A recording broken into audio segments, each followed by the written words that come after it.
आज मैं आपको बता रहा हूं कि हस्तरेखा में भविष्यवाणी के तरीके कैसे कैसे देखे जाते हैं। उसमें अंग शास्त्र होता है। अंग शास्त्र मतलब होता है उसके हाथ पैर कान आंख नाक कान शरीर देख करके बताया जाता है। एक स्वप्न शास्त्र होता है, एक स्वर शास्त्र होता है, श्वास लेने की प्रक्रिया को कहते हैं। उसकी सांस की गति कैसी क्या है, एक स्वभाव से जानकर बताते हैं। एक शरीर को देख करके बताते हैं उसका शरीर की बनावट कैसी है और उसके लक्षण कैसे हैं। तो इस तरह से हम इसके तरीके बताते हैं कि भविष्यवाणी करने के लिए कैसे कैसे देखा जाता है। अंग विद्या का आविष्कार सबसे पहले समुद्र देव ने किया था। इसके बाद नारद और गर्ग आदि ऋषियों ने इसे विकसित करके लोगों को इसका उपहार दिया, यानी उनको सब हमें दिया।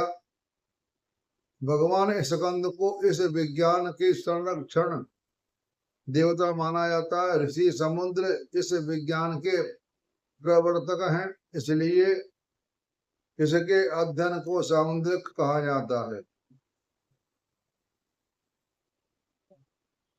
हस्त समुद्र शास्त्र होता है और एक हस्त संरचना शास्त्र मतलब हाथ को देख करके बताना, उसे कहते हैं हस्त संरचना शास्त्र। हस्त समुद्र में मतलब ये हुआ क्या कि जो पूरा हस्त के जीवन के बारे में बताया उसे कहते हैं सामुद्रिक शास्त्र। इसमें सारी बातें आ गई। एक चमड़ी को देख करके बताया जाता है कि आज इंसान की चमड़ी कैसी है।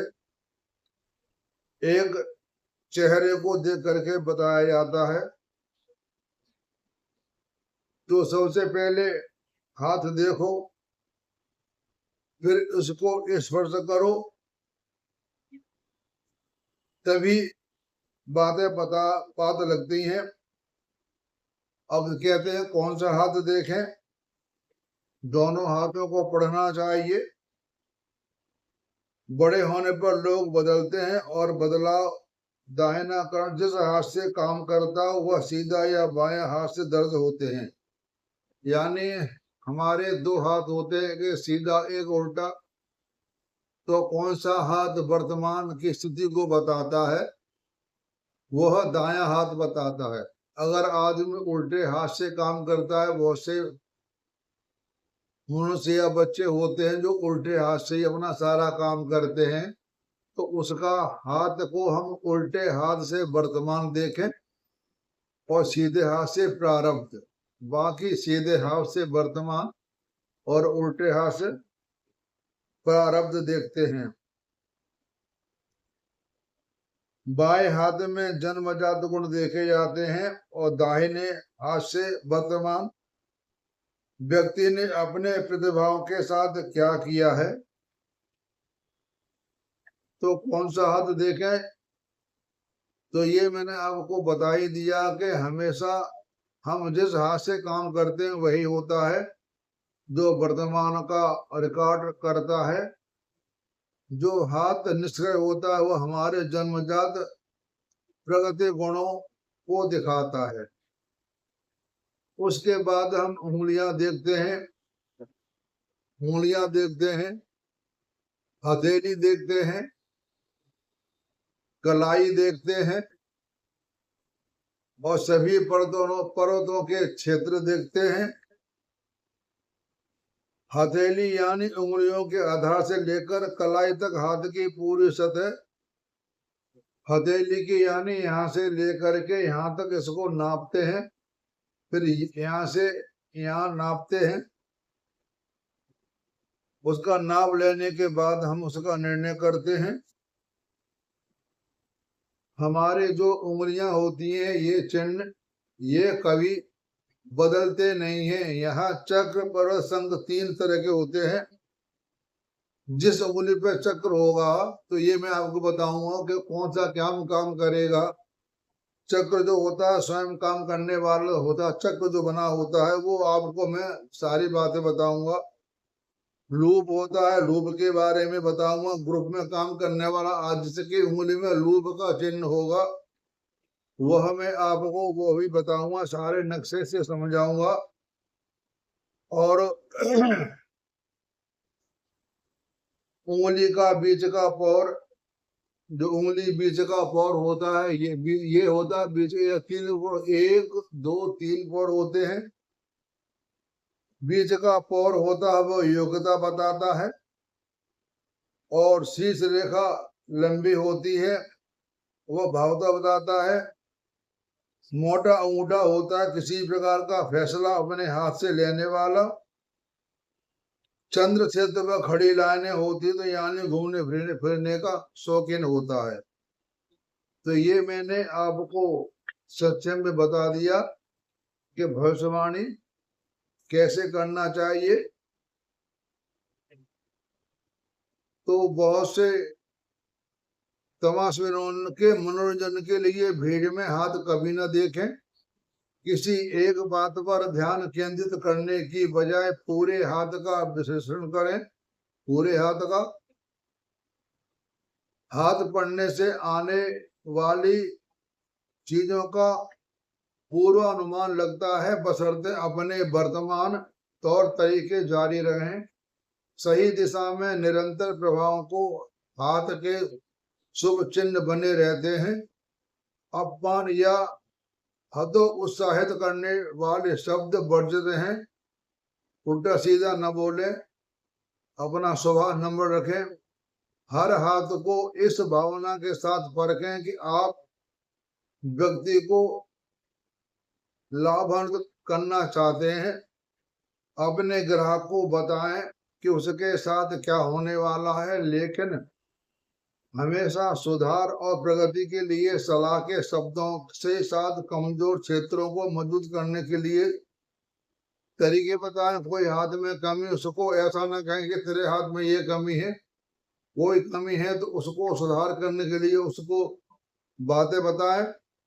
देश काल पात्र के अनुसार अपने ज्ञान का उपयोग करें। जितना संभव हो उतने लोगों के हाथ पढ़ने से शुरू करें, क्योंकि नए हाथ नई खून। लगातार हाथों को पढ़ें, लेकिन इस विद्या को ज्ञात करने के लिए अभ्यास करने वाले छात्र हैं। पहले प्रवाह सबसे महत्वपूर्ण है। हमारा दिलो दिमाग हाथों में प्रतिबिंबित होता है। कभी भी किसी को मृत्यु की भविष्यवाणी ना करें। किसी नर्वस व्यक्ति को चतुराई समझ बूझ से बताएं। आपको फल रतन से कहीं घबरा न जाएं। हमेशा यह ध्यान रहे कि आप सही हाथ को पढ़ने में विफल रहते हैं तो आपने मामले को सही ढंग से नहीं आंका। इस विज्ञान के साथ दोष नहीं है, बल्कि आपके अपूर्ण ज्ञान का है। इस हस्तरेखा शास्त्र में हर संरचना अन्य को संशोधित कर देती है। जीवन की लंबाई एक ऐसा क्षेत्र है जिसे शायद ही कभी छोड़ना चाहिए। निश्चित रूप से तब तक नहीं जब तक आप बिल्कुल कुशल, सावधान और चातुरपूर्ण हो। ये बातें सब मैं बता रहा हूँ एक ज्योतिष आचार्य के लिए कि उसको किस तरह से देखना चाहिए। पूर्ण भाग्यवाद जैसा कोई चीज नहीं है। भगवान उनकी मदद करते हैं जो खुद की मदद करते हैं। यदि कोई व्यक्ति दृढ़ता से अपने जीवन की धारा को बदलना चाहता है, अपने उद्देश्य के प्रति पूरी तरह से जागरूक है और पर्याप्त दृढ़ संकल्प वाला है, तो वह अपने प्रकार के गुणों को काफी हद तक बदल सकता है। चूंकि वे सभी मस्तिष्क से निकलते हैं, ये दोष, ये इच्छाएं, ये परिवर्तन सभी हाथों पर लिखे जाएंगे। मानव हाथ जो मस्तिष्क का सेवक है और जो हमारे द्वारा किए जाने वाले सभी कार्यों को निष्पादित करता है, केवल मस्तिष्क के आज्ञाओं के अनुसार संचालित होता है। हाथ और मस्तिष्क को जोड़ने वाली स्वाभाविक तंत्र की जटिल प्रणाली को यदि काट दिया जाए, जैसे पक्षाघात में, तो हाथ मिट्टी के लोटे से हो जाता है मृत का और बेकार। वास्तव में यही हाथ है जिसकी चरम स्वाभाविक संवेदनाशील मस्तिष्क को वे संकेत भेजते हैं और विचारों को जन्म देते हैं। यह फिर हाथ ही है जो अन्य इंद्रियों के केवल सलाह देने या आधार भूमि तैयार करने पर सभी प्रकार के कार्य करता है। हस्तरेखा विज्ञान का उद्देश्य आपको यही सिखाता है कि किस प्रकार नियमों के माध्यम से इस प्राचीन कला में पारंगत होता है। पूर्वाभास से नहीं, ये नियम हर समय सभी परिस्थितियों में सटीक रूप से काम करते हैं। अंतर्ज्ञान कुछ क्षणिक उत्तेजना के प्रभाव में अपनी मर्जी से आता है और चला जाता है। और आपको बात बता देता हूं कि कोई भी विद्या में जानने वाला जो धृतचार है, उसको आध्यात्मिक ज्ञान होना बहुत जरूरी है। हम कितना पढ़ लें, लिख लें, सर्टिफिकेट घर में रख लें, जब तक आपको आध्यात्मिक ज्ञान नहीं है तो आप बताने में फेल हो जाएंगे। क्यों? जब हमारे सामने हाथ दे किसी का होता है तो हमारा दिमाग घूम जाता है, हम क्या बताएं।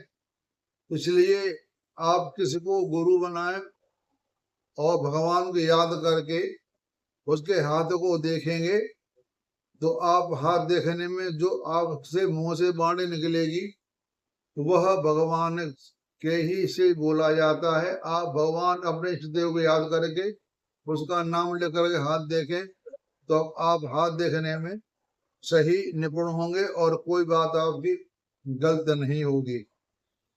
तो यह सभी मेरा जो हस्तरेखा के जो चाह रहे हैं वो इस बात को ध्यान में रख करके हाथ को देखें। आप सभी को धन्यवाद और आप सबको मेरी नमस्कार।